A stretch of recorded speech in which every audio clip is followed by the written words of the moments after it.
उपस्थित सभी शिक्षक भाई बहनों को मेरा नमस्कार।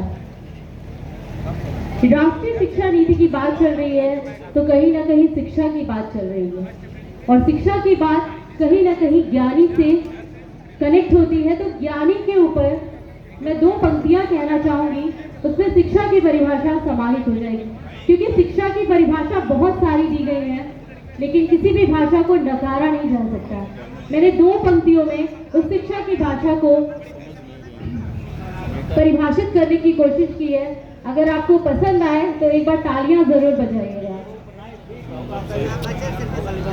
बदल कर जो न ढल पाए उसे अज्ञान कहते हैं, बदल कर जो न ढल पाए उसे अज्ञान कहते हैं। स्वयं में ही जो पूर्ण हो जाए उसे ही ज्ञान कहते हैं।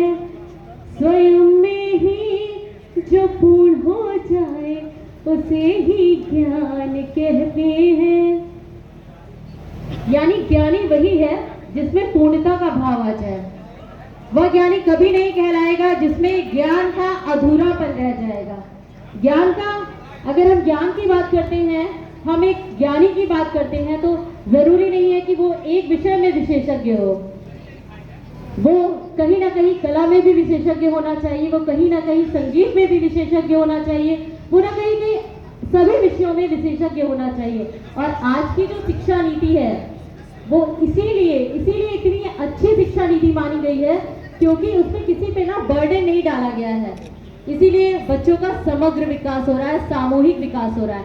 आज हम अपने विद्यालय में कला भी सिखाते हैं, आज हम अपने विद्यालय में संगीत भी सिखाते हैं, और आज प्राइमरी एजुकेशन में शिल्प कला हो, चाहे खेल कूद की बात हो, हर तरह की शिक्षा दी जा रही है। बच्चों का सामूहिक रूप से समग्र विकास हो रहा है। और कहा भी गया है, education is a passport of the future for tomorrow belong to those who prepare for today. यानी हम अगर एजुकेशन के लिए बच्चों को कल के लिए नहीं, हम आज के लिए तैयार कर रहे हैं, और जो बच्चा आज के लिए तैयार हो जाएगा वो निश्चित ही अपना भविष्य खुद बना लेगा। उसके लिए हमें बहुत ज्यादा मेहनत नहीं करनी पड़ेगी। भविष्य का जो निर्माण होता है वो वर्तमान में ही होता है, और जिसका वर्तमान अच्छा है भविष्य उसका निश्चित ही अच्छा होगा, उज्जवल होगा और सबसे अलग होगा। राष्ट्रीय शिक्षा नीति की बात हम लोग करते हैं तो कहीं ना कहीं आप सभी जानते हैं 5+3+3+4। चूंकि हम बेसिक से हैं तो सबसे पहले हम 5 साल के कॉन्सेप्ट को क्लियर करेंगे। आपने देखा होगा कि अगर हम 5 साल के कॉन्सेप्ट की बात करते हैं तो हम सबसे पहले बाल वाटिका कॉन्सेप्ट अगर आया है तो वो आया है प्री प्राइमरी 1, प्री प्राइमरी 2 और प्री प्राइमरी 3। अच्छा, ये कॉन्सेप्ट क्यों आया? पहले क्या होता था, जब कक्षा 1 में बच्चा आता था तो कहीं ना कहीं वो अपने आप को अनकंफर्टेबल फील करता था, वो अपने आप को कंफर्टेबल नहीं फील करता था, सिर्फ इसी वजह से क्योंकि हमारे गांव का बच्चा पहले स्कूल नहीं आया रहता था। पहले आंगनबाड़ी उस तरह से संचालित नहीं होते थे जिस प्रकार से आज संचालित हो रहे हैं, क्योंकि वो प्राइमरी एजुकेशन से कनेक्ट कर दिए गए हैं, जोड़ दिए गए हैं। आज जब बच्चा प्री प्राइमरी 1, प्री प्राइमरी 2 और प्री प्राइमरी 3 पढ़कर जब 1 में जाता है तो वो अपने आप को कंफर्टेबल, कॉन्फिडेंट और सबसे कहते हैं ना कि सबसे अलग महसूस करता है। उसे बिल्कुल नहीं लगता कि स्कूली शिक्षा उसके लिए नहीं है।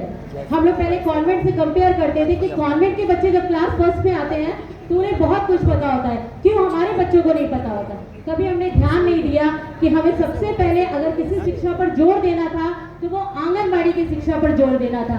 और नई राष्ट्रीय शिक्षा नीति आई, उसने सबसे पहले सबसे ज्यादा जो कार्यक्रम चलाया वो pre primary 1, pre primary 2, pre primary 3 के लिए चलाया। सबसे पहले उसने चहक कार्यक्रम चलाया। थोड़ा सा हम चहक कार्यक्रम पे प्रकाश डालना चाहेंगे कि चहक कार्यक्रम का मुख्य जो उद्देश्य है, हम लाख खुशनुमा माहौल क्रिएट करें, हम सब कुछ क्रिएट कर दें विद्यालय में, लेकिन अगर बच्चा ही नहीं आएगा तो हमारे क्रिएशन का मतलब क्या रह जाएगा। तो चहक कार्यक्रम के अंतर्गत हम एक ऐसी मीटिंग ऑर्गेनाइज करते हैं जिसमें अभिभावकों को इस तरह से कन्विंस किया जाता है कि वो पूरी तरह से प्रिपेयर हो जाता है बच्चों का रजिस्ट्रेशन कराने के लिए हमारे विद्यालय में। और आज इसका रिजल्ट है कि सबसे ज़्यादा अगर अटेंडेंस का प्रतिशत देखा जाए तो जितना हमारे प्री प्राइमरी और क्लास फर्स्ट में है उतना हमारे दूसरी क्लासेस में नहीं है, क्योंकि उसके लिए कहीं ना कहीं इतने अच्छे अच्छे कार्यक्रम चलाए गए हैं। जैसे अगर हम क्लास फर्स्ट की बात करें तो क्लास फर्स्ट में आने से पहले बच्चे के लिए 12 सप्ताह का जो कार्यक्रम चलाया गया उसमें कहीं भी नहीं बच्चे को बोझ लगता है, खेल खेल में बच्चा बहुत कुछ सीख जाता है। और आज जब हमारा बच्चा क्लास फर्स्ट में बच्चा आता है तो वो फुली कॉन्फिडेंट दिखता है और हमें भी खुशी होती है क्योंकि हमें उस पर बहुत ज़्यादा मेहनत नहीं करनी पड़ती। इसके लिए आप सभी से, जो भी हमारे बेसिक के टीचर हैं, उनसे अनुरोध है कि वो आंगनबाड़ी के साथ मिलकर काम करें। उन्हें ये ना सोचे कि वो अलग है, आज वो हमारे साथ है। अगर हम उनके साथ कार्य करेंगे तो निश्चित रूप से बेसिक में हमें बहुत मदद मिलेगी और हमारे बच्चों का जो बेस है वो बहुत ही अच्छा बनेगा। बहुत बहुत धन्यवाद। इन्हीं बात के साथ मैं अपनी वाणी को विराम देती हूँ। Thank you so much.